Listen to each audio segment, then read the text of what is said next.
Hi guys, welcome to our YouTube channel. So బాలీవుడ్లో ఒక producer ఉన్నారు, మధు మంతెనా అని. ఆయన ఒక మైథాలజికల్ మూవీని అయితే తీయాలనుకున్నారనమాట. దానికి సంబంధించి సో స్టోరీ అయితే అనుకున్నారు, ఒక మైథాలజికల్ మూవీ తీయాలనేసి. దాని గురించి సో రీసెర్చెస్ అయితే చేశారు అండ్ ఒక డిఫరెంట్ వేలో సినిమానైతే తీయాలనేసి వాళ్ళైతే అనుకోవడం అయితే జరిగిందనమాట. సో ఒక డిఫరెంట్ మోడల్ని క్రియేట్ చేయాలనుకున్నారు. సో అయితే ఈ సినిమాకి డైరెక్టర్గా నిఖిల్ భట్ని అయితే సెలెక్ట్ చేసుకున్నారు. So Nikhil Bhat already kill అనే సినిమా రీసెంట్గా వచ్చింది, మీరు కూడా చూసే ఉంటారు. ఎంత పెద్ద సెన్సేషనల్ క్రియేట్ చేసిందో మూవీ. సో భారీ హిట్ అయింది సినిమా, కలెక్షన్స్ కూడా భారీగా వచ్చాయి. సో అయితే ఆ డైరెక్టర్ని ఓకే చేశారు. అండ్ హీరో ఎవరంటే మన రామ్ చరణ్ అనమాట.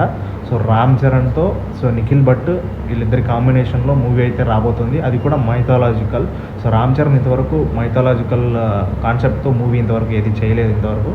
సో చేయబోతున్నాడు అనమాట. సో అయితే సో దీనికి సంబంధించి రీసెర్చెస్ అయితే జరుగుతున్నాయి. సో మహావిష్ణువుకి సంబంధించి స్టోరీ ఇది, సత్యుగానికి సంబంధించినటువంటి స్టోరీతో మూవీ అయితే రాబోతుందన్నమాట. సో అది విషయం. సో మరిన్ని అప్డేట్స్ ఉంటే నేను మీకు అందిస్తూ ఉంటాను. మీరు మన ఛానల్ సబ్స్క్రైబ్ చేసుకోండి, ఓకేనా? Thanks for watching this video.